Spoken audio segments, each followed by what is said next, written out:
Hello, hello. Happy Monday. Happy Monday. It's JJ DiGeronimo, and I am here with another fabulous guest, Kimberly Anderson. As you know, I am constantly seeking.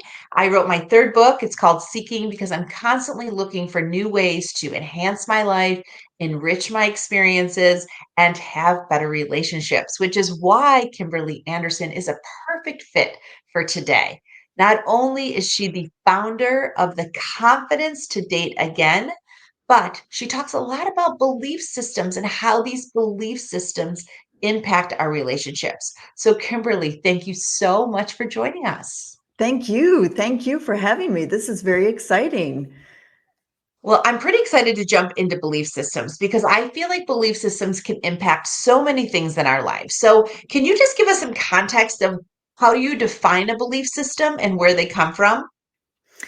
So, belief systems are the foundation of absolutely everything in our lives. It is literally the bedrock of who we are, why we do what we do, and explains so many things. And beliefs come from all kinds of different places.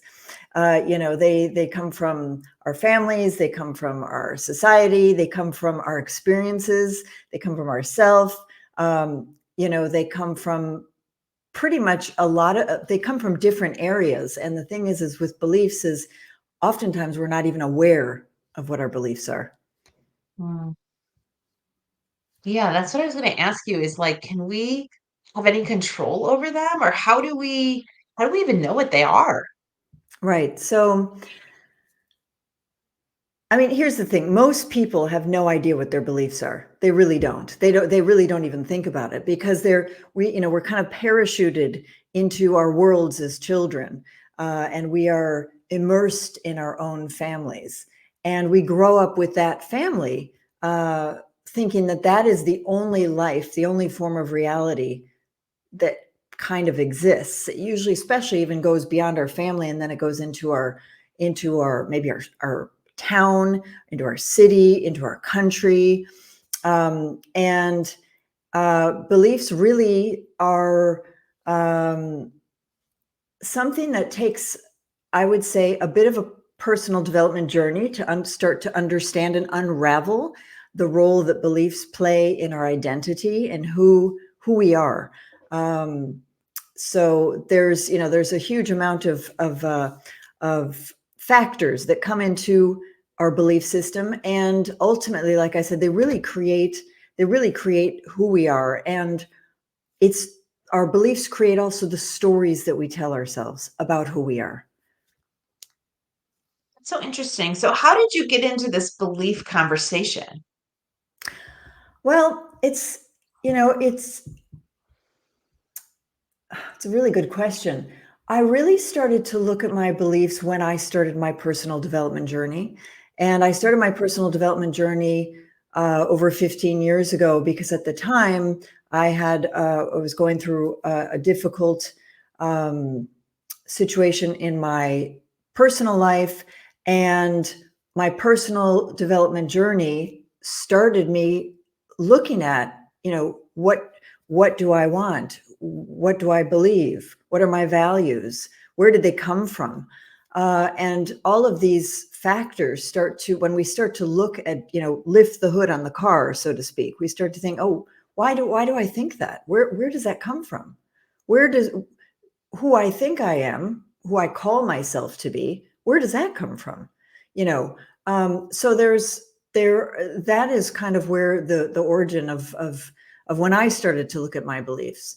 And I brought I brought beliefs very much into the work I do to help women, because one of the biggest challenges is people believe, and this applies to men as well, but of course I support women in their journey towards love. And a lot of women's beliefs are blocks for them. They don't understand how important those beliefs are to either their success with men in relationships or their hindrance in those relationships. So, for example, let's say you grow up with a mother who said, women in our family never, aren't good enough to marry men who are financially successful. Let's say they came from a very modest background. So she would always automatically, by default, that young woman would have that idea in her mind. Well, I should only be with this kind of man because that's what I was told.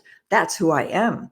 And you internalize these things that we have learned throughout in our childhood, for example. Um, so beliefs are absolutely fundamental and can kind of make or break our reality. They create our opportunities, they create our limitations. They are the bedrock. They are the bedrock of who we are. So the base thing to start with, if we are ever on a personal development journey, are our beliefs. I love this because that's something that I had to do too. And I'm even working on sort of peeling the layer back again, even though I started my journey in 16 in this way. And I had been doing women in business and trajectories for success for a long time. But what I realized is that self doubt is the biggest hurdle that anyone, especially women, as I work with too, has to learn how to manage. They have to learn how to manage their self-doubt because we all have it. And then, a lot of that stems from these beliefs that we were taught indirectly, directly, osmosis. So when you're working with people in your business confident to date again, how do you even start that process? Do they start telling you stories? Is it a questionnaire? Like, how do you even help people understand where their beliefs may be stemming from? Mm. So it's fascinating because really, if we listen to the way people speak, we can already understand what their beliefs are. And for example, you'll have women who will say, well, all the good men are taken, or in any case, all the men on the dating apps, they're married. Or, men don't like intelligent women. They're intimidated by me. They don't like me. And the challenge is that that becomes a self-fulfilling prophecy. So they make the statement, and then they will look to validate that statement in their lives. And usually people succeed. So I'll give you another example that's slightly different. For women who have been pregnant, for women who haven't been pregnant, it might be harder to understand. I'll use two examples. One is it will be a hugely clear to those who have been pregnant. When you are pregnant, before you're pregnant, you don't see anybody around you that's pregnant. I mean, a couple people, you don't really pay attention. When you're pregnant, you see every woman that is pregnant. All of a sudden, you see pregnant women everywhere, right? For those who have not been pregnant, another example, let's say a lady, she likes a certain kind of floral dress, for example. All of a sudden, she will start seeing floral dresses all around her because, oh, look, she has a floral dress and she has a floral dress and she has a floral dress. Look at all the floral dresses. But if that's not on her radar, she doesn't see it. And the same thing applies to beliefs about men and about ourselves. So if we say all the good men are all men on dating apps are married, for example, they will not only attract these kinds of men, but as soon as they can validate that, it will be validated. And that's kind of also the law of attraction. What we think about often comes into our reality. I love this. I love this. And it's a little different from other people I have interviewed from the past because I've generally been working on ancient practices, healing modalities, energy practices. But I think people can really dig into like love. Are you getting the love you want in the relationship you're in? Are you looking for love? Are you looking to build a business that gives love? Regardless of where you are on the trajectory, it really is about what are you saying to yourself when you're thinking about what you are aspiring to become or what you are aspiring to attract. And I think for a lot of us, and I start a lot of presentations this way, is like write down where you want to have more influence and impact. Now write down what are your first, second, and third comment you said to yourself when you wrote that down. Mm-hmm. And I think for a lot of people, some people look at me sideways, tilt their head. What is she talking about? And I think a lot of people don't even realize what they are saying to themselves because they're not really present. So, regardless of your desired outcome, these belief systems can actually be driving your train or your car, and you're not even realizing what direction you're going. Absolutely, 100%, 100%. There's also a difference in between sometimes words and action. So, for example, some of my clients will say, um, I'd really like to attract a man, and I would like to, you know, I'd like to take on the principles to find love, but at the same time, they're not open to receiving the actions that they need to take. And it's really there's several steps, but I mean, here's the thing. There's some deep work that can be done in a short amount of time. I don't, I'm not, I'm not I don't prescribe what ladies should do, what any of my clients should do in terms of therapy. If years of therapy serves them, then absolutely. What I do is not to replace therapy, if that's what they would like to do. But I do think that we can get, and I have gotten very deep very quickly and made massive advances in a very short amount of time in things like beliefs, because those aren't always tackled. Beliefs, the way they think, the behaviors they put into place, the energy that they're generating through their thought processes of themselves and those around them. So anyway, I could go on and on.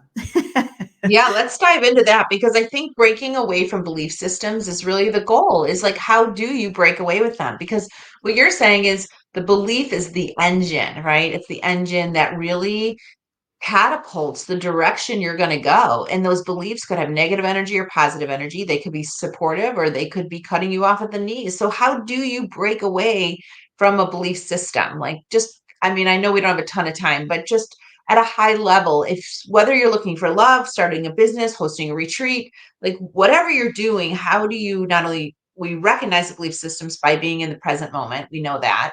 I mean, that's taught so many ways. And sometimes that's just tapping your nose or tapping your feet so you can be present when you say, I want to, or I need, or I want to connect with. And then what are your thoughts? And how do you break them? Hmm. So a couple things. First of all, there's so much power in awareness. If we are not aware of what is happening within our inner world, it is, I never want to say anything's impossible, but it's difficult to move beyond. If we must become absolutely aware of what's happening, and to become aware of things, it takes a bit of time. It's like learning a new skill, right? But if we keep repeating the same things over and over, how can we expect a different result?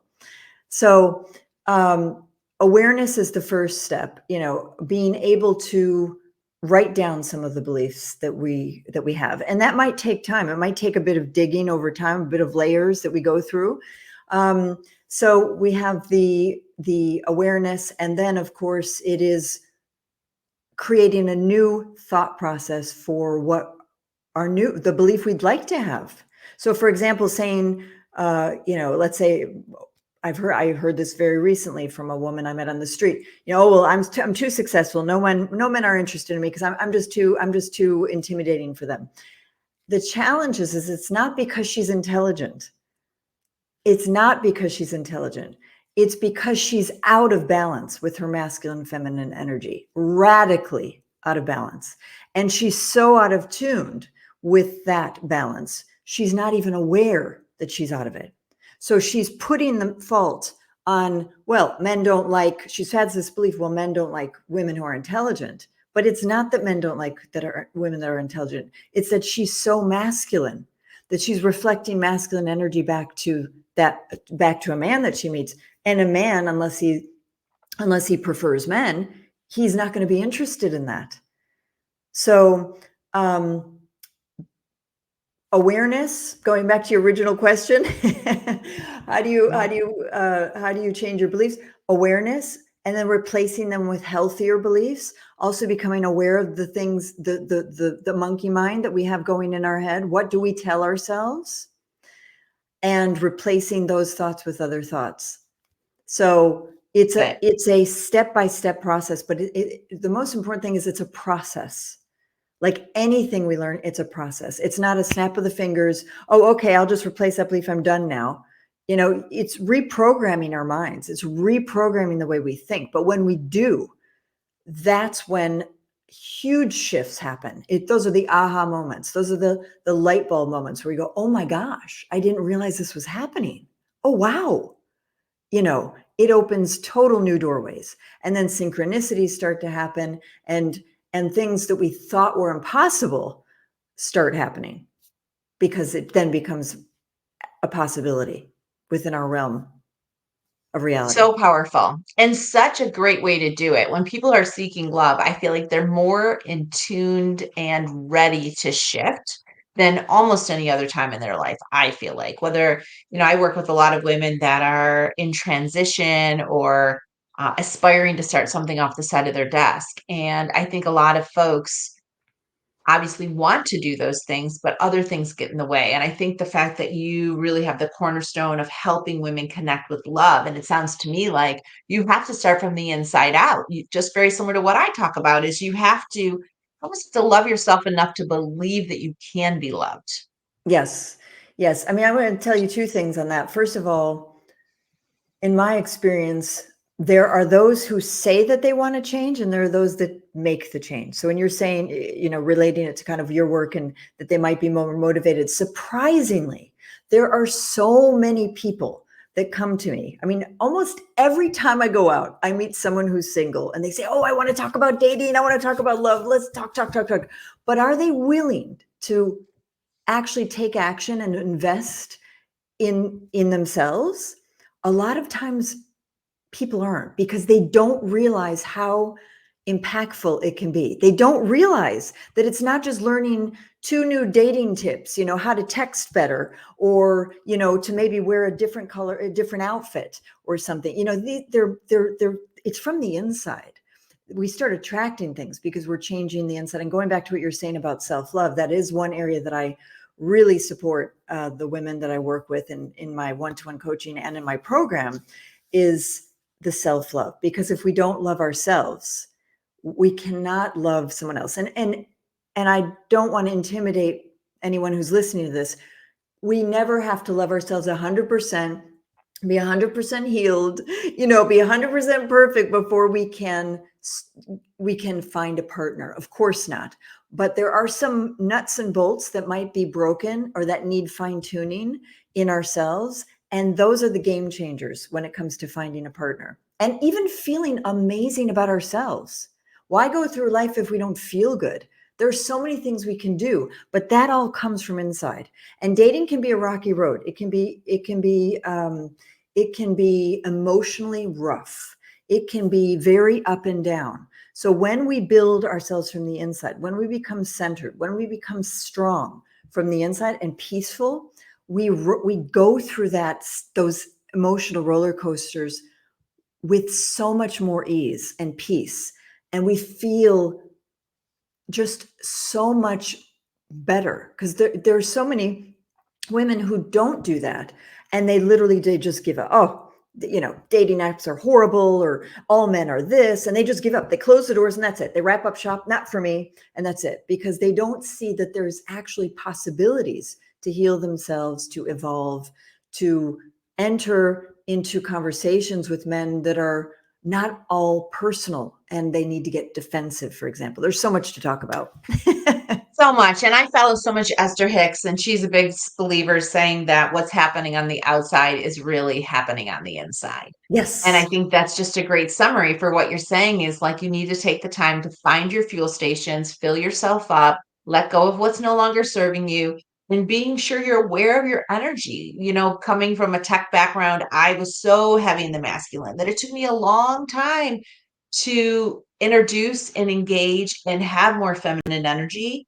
And it's been a process for me too. I mean, for me, it's been years, but I think I would have been good after, a good year and a half or so. And I think you having these conversations with people about love, loving themselves, being open for others to love them is so applicable in so many aspects of their lives, regardless of what they're focusing on. I think it really comes back to these really common hurdles that so many people go through regardless of what they're trying to do. But when it comes to love, there's such a great correlation and a great direct connection to what you can receive.